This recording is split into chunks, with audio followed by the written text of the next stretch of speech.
Capcom just did something nobody expected.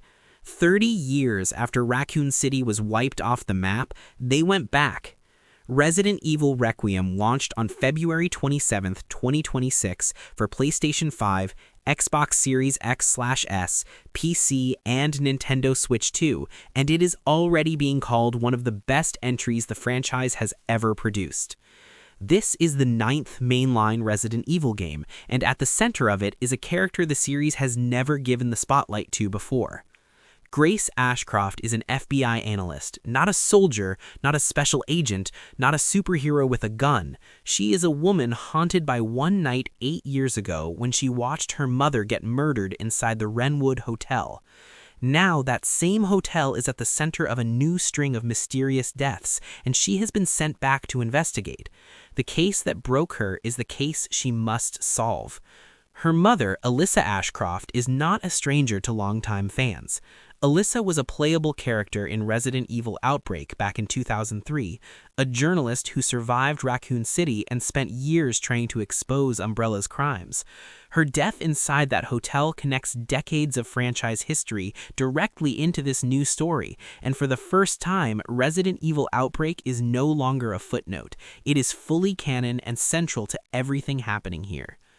Running alongside Grace is Leon S. Kennedy, older now, carrying the weight of everything he has survived since his first day in Raccoon City. The two investigations are separate but connected, and the game switches between them in a way that creates two completely different emotional experiences. Grace's sections are pure survival horror, limited resources, a persistent monster that stalks her through walls and ceilings, and a gameplay loop that forces you to crouch, hide, listen, and think before every move. Leon's sections shift the tone entirely into controlled, confident action with gunfights that feel intense but never chaotic. That contrast is exactly where Requiem finds its strength. Grace represents a generation that grew up in the shadow of Raccoon City without ever living through it. Leon represents everyone who survived and has spent decades learning to carry it. Playing as both of them back-to-back makes the horror feel personal and the action feel earned. The setting does the rest of the work. Raccoon City appears again for the first time in decades, and walking through its ruins 30 years after its destruction is something longtime fans will feel in a way that is hard to put into words. Leon even revisits the Raccoon City Police Department where his story began.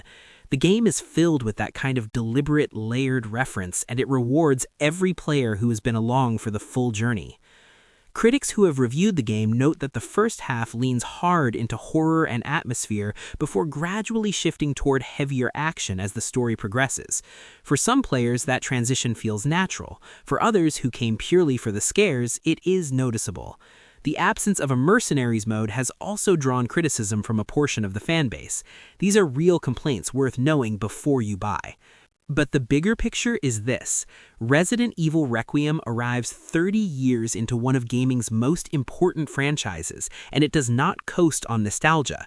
It uses that history as fuel. Grace Ashcroft is one of the most compelling new protagonists the series has introduced in years, and the story she carries is built on 30 years of threads finally coming together.